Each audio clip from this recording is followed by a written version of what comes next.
করবেন না। বাংলাদেশ ছাত্রলীগ এই দেশকে একটি অকার্যকর রাষ্ট্রে পরিণত করার জন্যই ভারতের সাথে লিয়াজ করে 2008 সালের 29 ডিসেম্বর ক্ষমতায় আছে।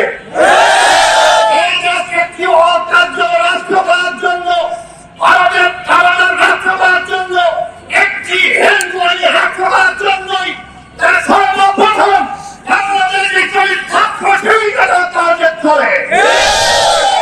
অকার্যকর করার জন্যই নবানীর মতো একজন মেধাবী ছাত্রকে হত্যা করে এই দেশটাকে কাজ রাষ্ট্রে পরিণত করার জন্য তারা চেষ্টা শুরু করে।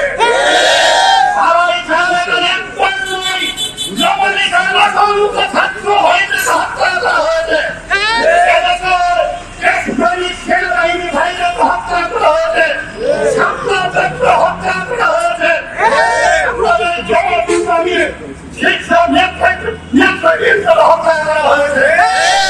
একটিও এ পর্যন্ত বিচার হয় নাই।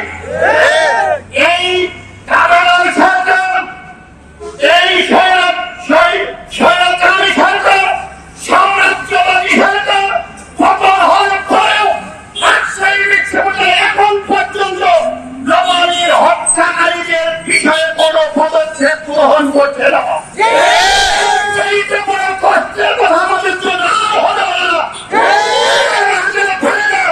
ছাত্র রক্ত দিয়ে দেশের স্বাধীন করেছে, যারা আপনারা ভিডি বানিয়েছে, কমিটি বানিয়েছে, দায়িত্ব দিয়েছে, আপনার দায়িত্ব বোধ করেই আবার যদি নবানী করে হত্যাকারীরা যদি এই বিশ্ববিদ্যালয়ে চলাচল করে, নবানীর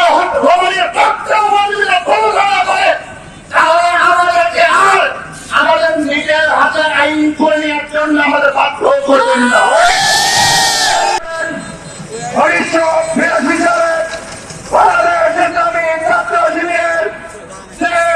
রাজশাহী বিশ্ববিদ্যালয়ের ছাত্র শিবির নেতাকে হত্যা করার বর্ষ নিয়ে ইসলামী ছাত্র শিবিরের অগ্রযাত্রাকে রুখে দিতে চেয়েছিল বিচিত্র ছাত্রলীগ, ছাত্রবাদী এবং ছাত্র ইউনিয়ন। তাদের চক্রান্ত ব্যর্থ হয়েছে। ইসলামী ছাত্র শিবিরের অগ্রযাত্রাকে রুখে দেওয়া দূরের কথা, ইসলামী ছাত্র শিবির আরো বহু গুণে বহু শক্তিশালীর মতো হয়েছে।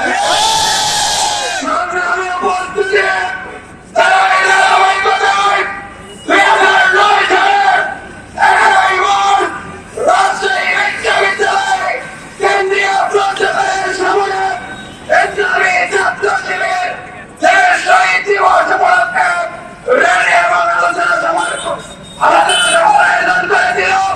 সেই র্যালিতে বিনা উস্কানিতে জঙ্গি ছাত্রী আক্রমণ চালিয়েছিল।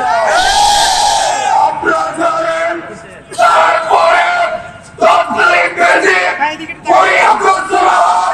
তৎকালীন ডক্টর চৌধুরী মোহাম্মদ জাকারিয়া এবং তৎকালীন ছাত্র উপদেষ্টা গোলাম সাব্বির ছাত্রের কাছে অত্যন্ত ঠান্ডা মাথায় বারবার পুলিশের সঙ্গে মিটিং করে সে পদ থেকে ইসলামী ছাত্র শিবিরকে নিশ্চিহ্ন করার সে ফায়দা এবং ষড়যন্ত্র করেছিল বলতে পারে।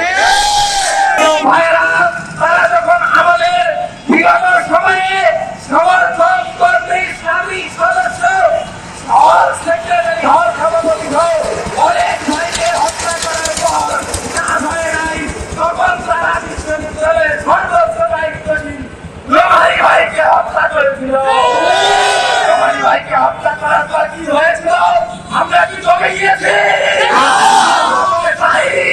আমরা বরং দ্বিগুণ শক্তি নিয়ে আমাদের এই ময়দানে সকল শিক্ষার্থীদের ইসলামের ভালোবাসাকে আমাদের করে নিয়েছি।